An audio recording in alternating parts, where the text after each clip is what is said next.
Alright guys, so today I'm going to be doing a little bit of a different style of video. I'm going to be talking about the future of the division as I see it, instead of an informative video or a build or something similar. Now, it's no secret that this is integral to Upper Echelon Gaming.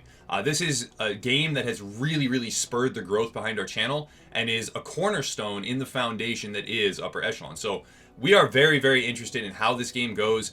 We're going to be following it very closely. There's a bright future, I believe, to this game. And if someone came here looking for me to just rip on Massive or rip on the developers, it's not going to happen. This is not going to be primarily a negative video. This is actually going to be mostly positive. That being said, there will be things that I discuss in this Let's Talk segment here that are negative. I will be talking about some of the things that I absolutely hate about the game. And by no means do I believe it to be a perfect game. I think it has tremendous flaws, as any game does. But primarily, this is going to be a positive segment talking about the future of the game. And before I get into that, I think it's important to understand, before you can talk about the future of a game, you need to understand where it's been. You need to understand the past and all the different steps in the road that it's overcome. So the first thing that I want to remember about the Division is how successful it was at launch. Now, the game was very hyped up from E3. There was a lot of gameplay shown that it really didn't live up to, but that's kind of true of most games, considering that they need to puff them up, and it's specifically an editorial piece of footage that's shown so that people will then be hyped up about the game. So that's to be expected to some degree. But it didn't quite live up to the hype. A lot of people purchased it. It was a tremendous launch, a lot of interest, and then it kind of flopped. I mean, people got to endgame. There wasn't really any endgame material.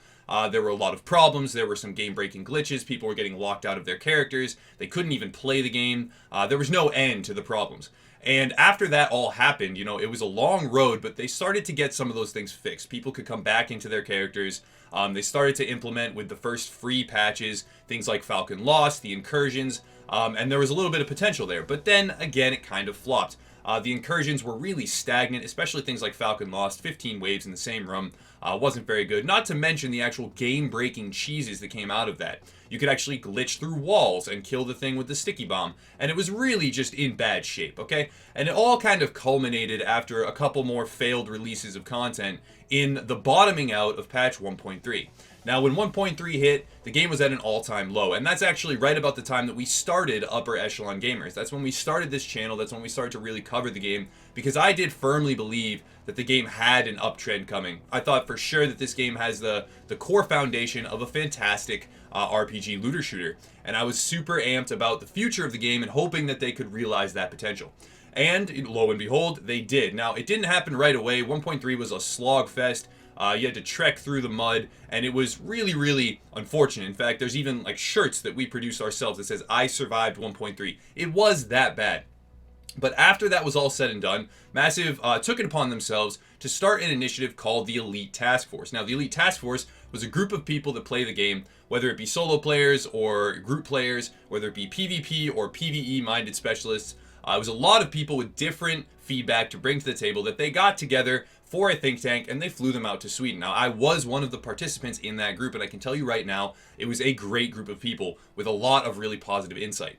Now, they all put their heads together, they started to brainstorm solutions, and we came out with patch 1.4. Now, patch 1.4 rebalanced some of the core aspects of the game. It attempted to get rid of all the different exponential scaling. It started to fix the NPCs so that it didn't one-shot anymore. It basically attempted to make the whole core platform of the game more enjoyable. They still, of course, were using the same engine, so it wasn't an entirely different video game. But a lot of the gear sets got completely reworked. There was a lot of things that changed drastically. And to me, it was an entire brand new set of content, so I was very happy with it. Now, 1.4 brought a lot of people back to the game, and we started to pull out of this bottoming out curve that 1.3 had sunk us into. And while we pulled out of that, more and more people came into the game. The PvP was fun, the PvE was fun, and 1.4, I would like to herald it as probably the best batch of content in the Division to date. After 1.4 was done, they came out with 1.5. Now, there was a shorter PTS, and there's a lot of reasons why I have a problem with that. And in the vein of showing both sides of the coin, there was absolutely no reason for it to be a 1 to 2 week PTS instead of a 4-week PTS. We saw exactly how successful the public test server was with 1.4, and then they chopped it in half. So I completely disagree with that decision. I don't know where it came from. I don't know why it happened. But that is one thing that I am just baffled by.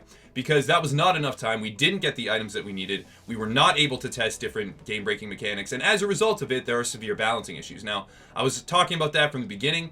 Ever since we started the PTS for 1.5, I was like, this is too short. This isn't going to work. But we went through it. And we moved on. And now we have 1.5, and we're in the midst of patch 1.5. Now, there are some bad balancing issues. Now, they're not anywhere near the depth of patch 1.3. That, of course, was bottomed out. That was the all-time low. But we currently have a lot of issues. There's a very stagnant meta. There's a lot of different players that are discontented.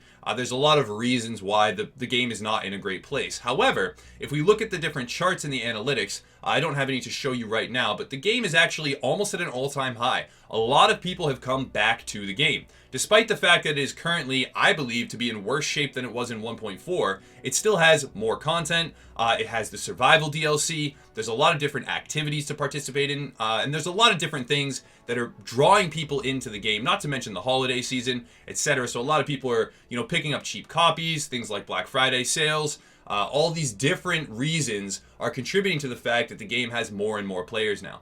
And I think that right there is one of the keys to the future of the Division. Right now, we are sitting at a non-optimal, not perfect time in the game's, current trajectory. It's not a very great place for it.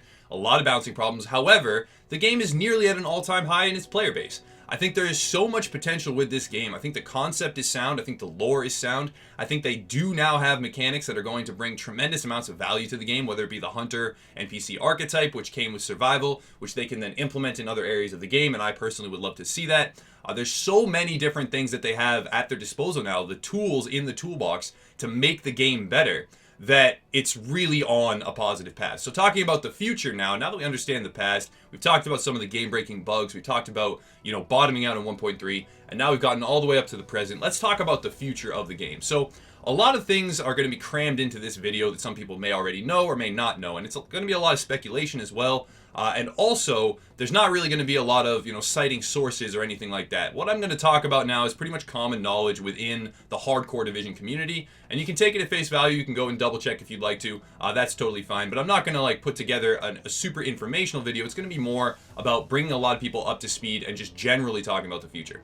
The first thing I want to talk about is Year 2 DLC content, Year 2 content in some form. There's been hints, things like that, released on Reddit. There was I think it was an artist that had, something in one of his, press release statements talking about Year 2 DLC. Now, we don't know 100% whether or not that is actual traditional Year 2 DLC, and maybe he's just referring to the Last Stand DLC that's coming out in the coming months, and actually isn't, it isn't Year 2 DLC because it was discussed and planned and mostly created during Year 1. However, I do believe that is traditional Year 2 DLC and that there will be more content for this game. So that tells me that the developers are very committed to not only maintaining the game's player base, but expanding onto it to make the game better, to keep improving. Now, after that, we move on to the expansion of leaderboards in the DZ. This was announced on the State of the Game. They have all of these analytics at their disposal, at their fingertips. They are going to implement leaderboards with patch 1.6. Now, that brings in a whole nother competitive element to the game, something that I feel like has been drastically needed for many months, and it's very good that it's happening now. I wish it would have happened much sooner. However, it's fantastic that it's happening now. Now, after that, we can also discuss the fact that they have talked about and committed to, and we haven't seen it yet, but they've really, firmly stated their intention to continue their support for the Survival DLC. Now, Survival itself brought a lot of people back to the game. It's a very polarizing mechanic. It's a very polarizing game mode. You either love it or you hate it. Some people I know won't even go into the mode. Some people I know never leave the mode.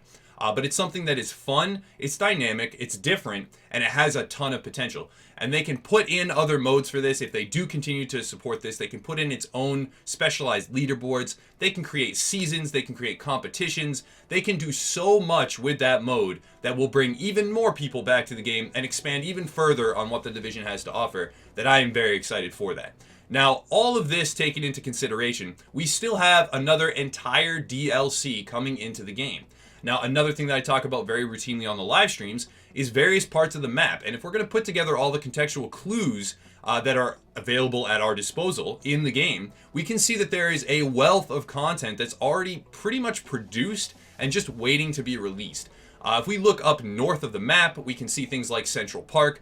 Back in 1.1, talking about the history again for just a second, there was a glitch that allowed you to get through the sides of the map and go and explore some of these pre-rendered, pre-worked, pre-created areas that just weren't populated. There was an entire aircraft carrier that had what appeared to be LMB markings on the side. There was two entire parks, one very large, one rather small, but there were whole streets and areas and blocks of the city that had been completely artistically rendered, created, coded in, and were sitting there just without NPCs. So one thing that's really important to note is that a lot of this stuff, a lot of the coolest things that I think that the game has still to offer are going to be showing up soon. And what that means is that the game is nowhere near at its its end game. It's not at the end of its lifespan. If anything, this game is still kicking off. It has only been out for a matter of months. It has been out for less than 1 year. In that same amount of time, games have lived and died, and this game has lived. It went into cardiac arrest. It really hit a low spot. The developers put in that effort to bring in outside minds to help them fix the game.